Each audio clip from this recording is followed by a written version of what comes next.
Kita beralih ke topik selanjutnya pemirsa. Angka stunting di Provinsi Sumsel di atas 14% atau di atas angka stunting nasional. Sehingga menurut anggota Komisi 9 DPR RI, Irma Suryani, Pemprov Sumsel harus memberikan perhatian khusus terkait masalah stunting.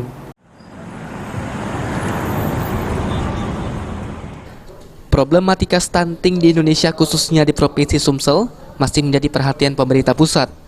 Kementerian Kesehatan bersama DPR RI terus menggencarkan sosialisasi dan juga monitoring terhadap kasus stunting yang jumlahnya masih terbilang tinggi. Menurut anggota Komisi 9 DPR RI, Irma Suryani, pengentasan stunting masih sangat perlu karena jika anak-anak tidak terbebas dari stunting maka masa depannya juga terancam.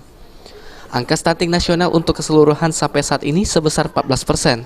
Seharusnya angka stunting di setiap daerah di bawah nasional. Jika di atas persentase nasional, maka hal itu harus menjadi perhatian khusus pemerintah daerah.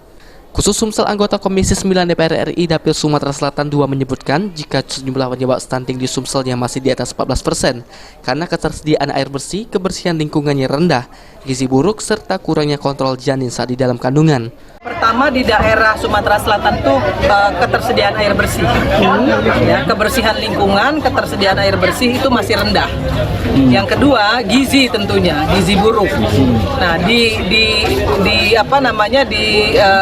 kita di orang-orang Sumatera Selatan, terutama karena saya orang Sumatera Selatan, itu kalau memberikan makanan kepada anak itu ya biasanya ibu rumah tangga, ibu-ibu kita ini selalu mendahulukan bapak-bapaknya. Nah kalau ngasih makan, nah ini punya bapakmu dulu, ya jangan disentuh. Nah padahal itu sebenarnya salah, harusnya anak lebih dulu baru orang tua. Nah, sosialisasi dampak stunting harus dilaksanakan secara masif agar jumlahnya dapat ditekan semaksimal mungkin. Selanjutnya, politisi kelahiran Sumsel ini berharap pihak yang terkait dapat memanfaatkan dana pengentasan stunting dari Kementerian Kesehatan ke Pemda. Beni Firdaus, PAL TV.